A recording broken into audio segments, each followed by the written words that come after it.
चंद्रकांत सोमपुरा, ये वो नाम है जो आपने शायद ही सुना होगा, लेकिन हम आपको बता दें कि ये वो शख्सियत है जिनके दिमाग में था वो अक्स जो राम मंदिर का नक्शा बना। आज अयोध्या में जिस राम मंदिर का निर्माण हुआ है उसका नक्शा और प्रारूप चंद्रकांत सोमपुरा ने बनाया है। चंद्रकांत के पास ना तो कोई डिग्री है और ना ही निर्माण कार्य संबंधी किसी संस्थान से वो प्रशिक्षित हैं, बल्कि ये हुनर उन्हें अपने पुरखों से विरासत में मिला है। और विरासत भी ऐसी जिसे ईश्वरीय अनुकंपा कहा जाए तो गलत नहीं होगा। जब प्रधानमंत्री नरेंद्र मोदी ने राम जन्मभूमि अयोध्या में मंदिर निर्माण की नींव रखी, तब मंदिर का नक्शा बनकर तैयार था। ये नक्शा चंद्रकांत सोमपुरा के परिवार ने तैयार किया है। आपको बता दें, सोमपुरा परिवार 15 पीढ़ियों से सिर्फ मंदिरों के नक्शे बनाता आया है। इस परिवार के नाम अब तक भारत के 130 भव्य मंदिरों की वास्तुकला का श्रेय जाता है। जब राम मंदिर के निर्माण के लिए नक्शा बनाने की जिम्मेदारी देने की बात आई तो सभी ने एक स्वर में इसी परिवार का नाम लिया।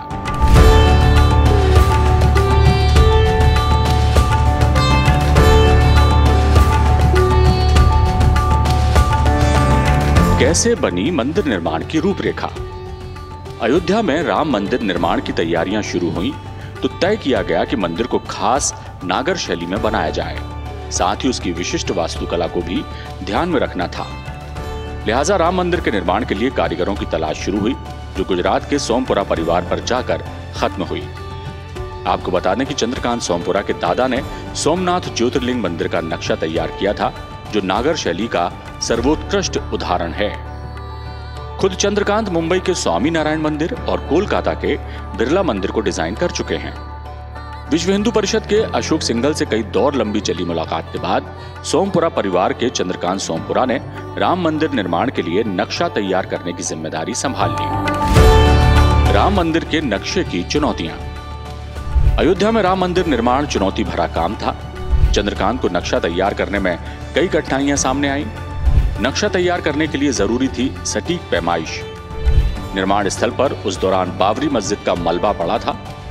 यहां चंद्रकांत सोमपुरा को विरासत में मिला हुनर काम आया। चंद्रकांत ने पूरी भूमि को अपने पैरों से ही नापा और सटीक अनुमान लगाया।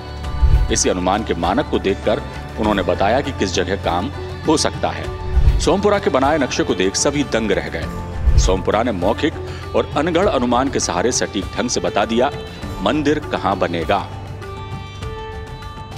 कैसा बना था राम मंदिर का पहला नक्शा? साइट के अनुमानित माप और जगह के आधार पर 3 वैकल्पिक डिजाइन तैयार किए गए। डिजाइनों की समीक्षा के बाद विश्व हिंदू परिषद ने एक डिजाइन फाइनल किया। इस डिजाइन की खासियत थी इसका अष्टकोणीय गर्भगृह। जो डिजाइन चुनी थी उसी के आधार पर लकड़ी से मंदिर का मॉडल तैयार किया गया। मॉडल से समझ आया कि मंदिर कैसा बनेगा। मंदिर का मॉडल संतों को भी खूब पसंद आया। मंदिर के निर्माण ने गति पकड़ी तो कई चुनौतियों का सामना भी करना पड़ा।